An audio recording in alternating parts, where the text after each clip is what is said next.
सदर मजलिस बैरिस्टर असदुद्दीन ओवैसी की हिदायत पर महेश्वरम हल्के इमाम इंचार्ज अहमद बिन सालेह सादी की निगरानी में Jalpally municipality ward number 26 Errakunta जमजम कॉलोनी मुकामी नुमाइंदा कौंसलर अहमद जैदी ने इस मीटिंग का इनेकाद अमल में लाया, जिसमें मेहमान खुसूसी Jalpally municipality chairman Abdullah bin Ahmed Saadi, ex vice MPP Umar Bam, ex deputy sarpanch Hamid bin Abdul Aziz, नुमाइंदा कौंसलर सैयद याहिया इस कॉर्नर मीटिंग में मौजूद थे। तमाम लीडरों ने खिताब करते हुए आने वाले 13 मई को चेवड़ला पार्लियामेंट कांग्रेस पार्टी के उम्मीदवार डॉक्टर रंजीत रेड्डी को वोट देकर भारी अक्सरियत से कामयाब करने की अपील की और वोट की अहमियत के बारे में भी आवाम को शऊर बेदार किया। इस कॉर्नर मीटिंग में खवातीन और मर्द हजरात की कसी तादाद मौजूद थी।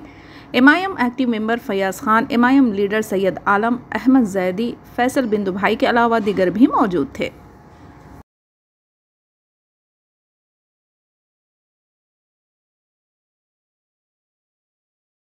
मैं आपका नुमाइंदा अहमद जैदी वार्ड नंबर 26 की आवाम का शुक्रिया अदा करता हूँ कि इस मीटिंग में आप लोगों ने हिस्सा लिया और डैश पे मौजूद जनाब हरदिल अजीज़ अब्दुल्ला सादी साहब और हमारे उमर बाम साहब और हमारे याहिया भाई और हमारे डिप्टी सरपंच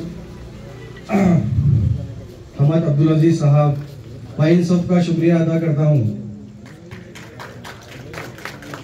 आज हमारे जो मीटिंग का मकसद है हमारी आने वाली जो नस्लें हैं उनके मुस्तकबिल के बारे में है। आज की जो मीटिंग है हमारे कांग्रेस चेवड़ला MP रंजीत रेड्डी के बारे में है और कांग्रेस आए दिन आप देख रहे हैं कि बीजेपी गवर्नमेंट की तरफ से हमारे बच्चों की तालीम और हमारे मदरसे और CAA NRC के नाम पे खंदवारत किया जाता है। करता हूँ और हमारे फयाज खान भी हैं, फयाज खान साहब का भी बहुत बहुत शुक्रिया अदा करता हूँ जो ये मीटिंग अरेंज करें। इलेक्शन का माहौल है, इलेक्शन की सरगर्मी अभी बढ़ चुकी है। जैसा आप जानते हैं कि 13 तारीख के दिन यहाँ पर पार्लियामेंट का इलेक्शन है जिसमें हमारे चेवड़ला से रंजीत रेड्डी साहब को उम्मीदवार बनाकर यहाँ पर कांग्रेस ने भिजवाया है और मजलिस इत्तेहादुल मुस्लिमीन के सदर नक़ीब मिल्लात अलहाज बैरिस्टर असदुद्दीन ओवैसी साहब ने उनको ये हिदायत दी है कि ये फ़िरक़ा फ़रस्त ताकतों को अगर हमको रोकना है तो ये कांग्रेस को जिताना यहाँ बहुत ज़रूरी है, क्योंकि 10 साल जो हम पे जो जुल्म किए गए, जो हम पे जो कानून जो हम पे हमारे पे जो कानून लाए गए, जो CAA NRC और एक्साइज सिविल कोड एक ऐसा कानून है जिसमें हमारी पर्सनल लॉ को ख़त्म कर दिया जाएगा। जो हमारी जो शादियाँ जो हमारे यहाँ के मस्जिद में करते हैं और जैसा भी उसमें करते हैं तो वो ख़त्म करके आपको जैसा आपकी घर की रजिस्ट्रेशन होती है वैसा जाके आपकी शादी की भी रजिस्ट्रेशन जाके हमारे ऑफिस में करना पड़ता है, यहाँ सब रजिस्टर के ऑफिस में जाके करना पड़ता है। तो इससे बहुत ज़्यादा नुकसान है अपने को। और जैसा आप जानते हैं कि जानवर के नाम पर मार दे रहे अपने को, अपने शहरियत छीन ले रहे, हमारे मदरसों को टारगेट कर रहे, हमारे मस्जिदों को तोड़ दे रहे।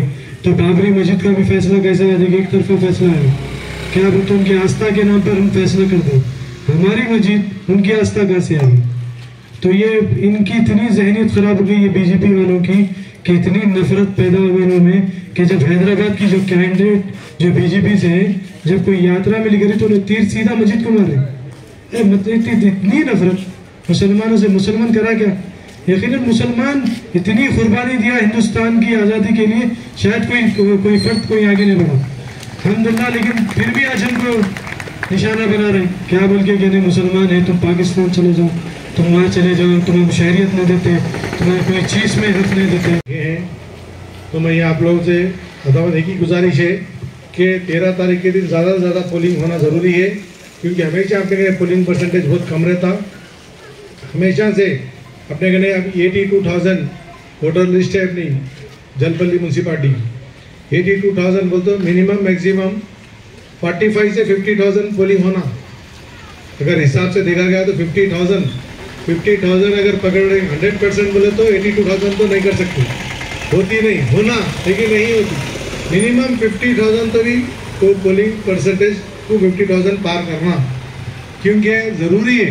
इसलिए कि ये सोचकर बोली अगर महीने कर अगर एक वोट तो क्या होता, हमारे घर से अगर 1-2 जने नहीं गए तो क्या होता, तो ये क्या होता से मुसलमान पीछे हुए।